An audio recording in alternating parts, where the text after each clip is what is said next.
Right, it's the camera in the cupboard again. The If Project. God knows what episode this is. 3 o'clock, my god. I just wanted to give a couple of cautionary notes here. Two things. I got something wrong. I put... This sprocket here has a nose on it. And the nose is actually outermost. I put it on the wrong way round. And I noticed that the chain was completely misaligned.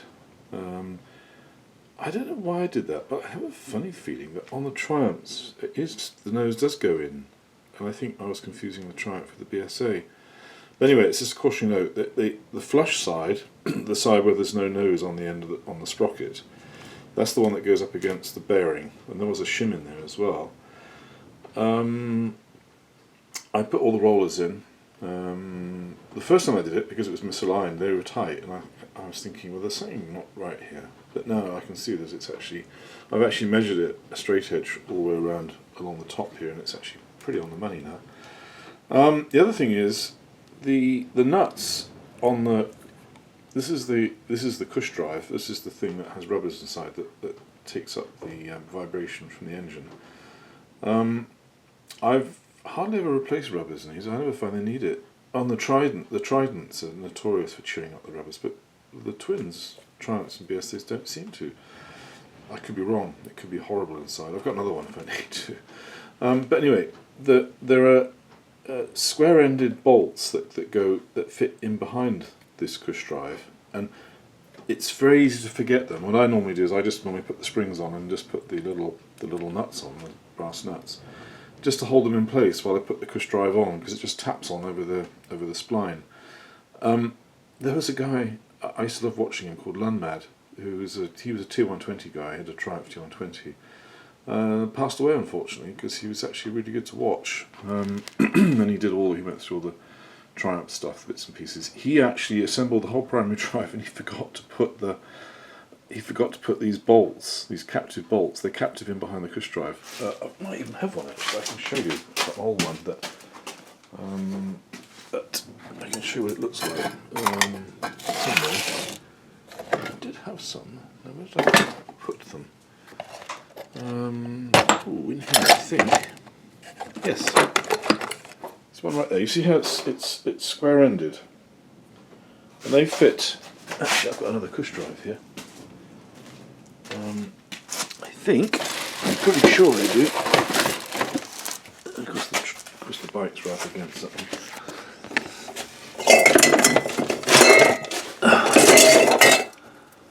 Yes, I do. Right, so this is the cush drive. This is the spur one. That's the one that's on.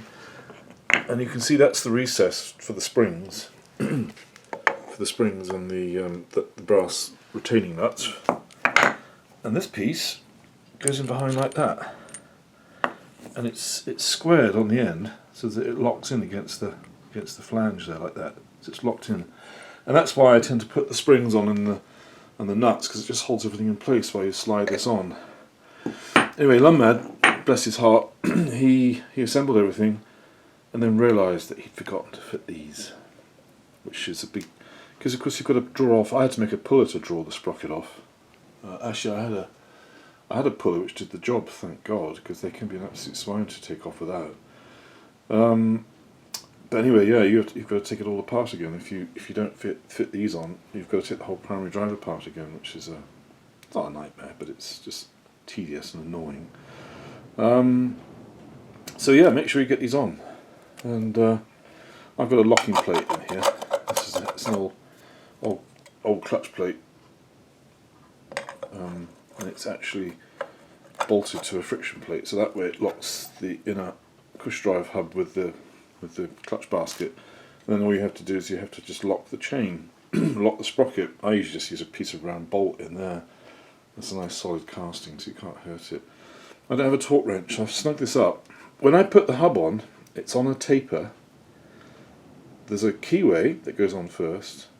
What I normally do is I normally polish the hub up on the taper with a bit of valve lapping compound, a bit of fine valve lapping compound, to make sure that it's a really good fit. And then what I'll do is I'll heat the hub. I'll heat the little hub. I've put it on there so I can't show you, but I'll heat it to it's, it's almost too hot to touch, and then just tap it on.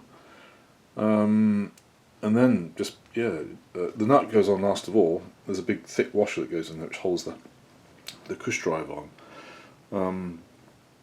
But I find that if you tap that on first of all, a couple of sharp taps of the hammer while it's hot, it locks in really well. And then it doesn't matter, you can do this later. I've got to go and borrow my neighbour's torque wrench again so I can torque it down. I can't remember what the torque setting is on this, I think it's 60, but I'll check.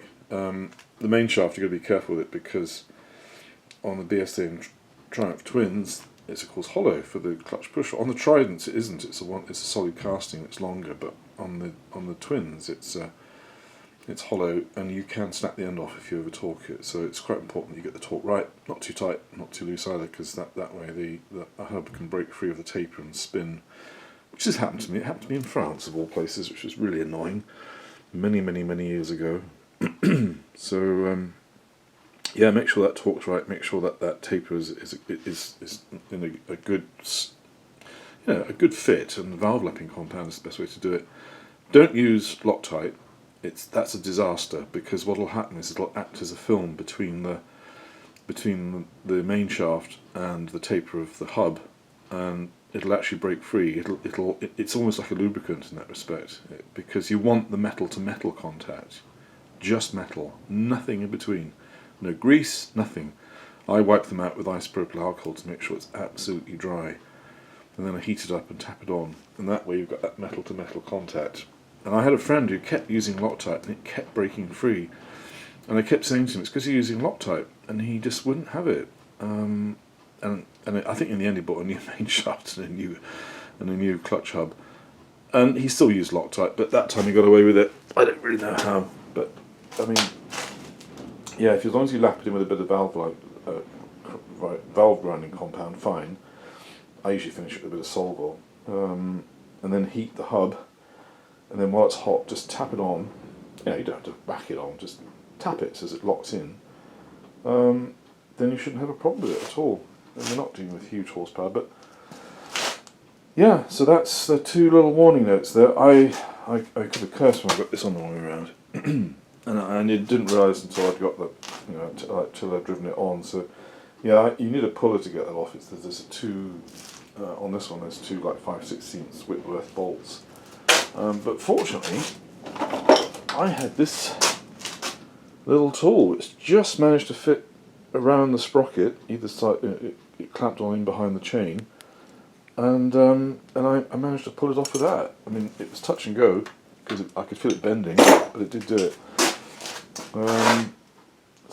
Make sure that you've got the nose out. The nose out there. The flush side goes up against the main bearing, and that goes in first. So, thanks for watching. If Project yet again. Another disaster by yours truly.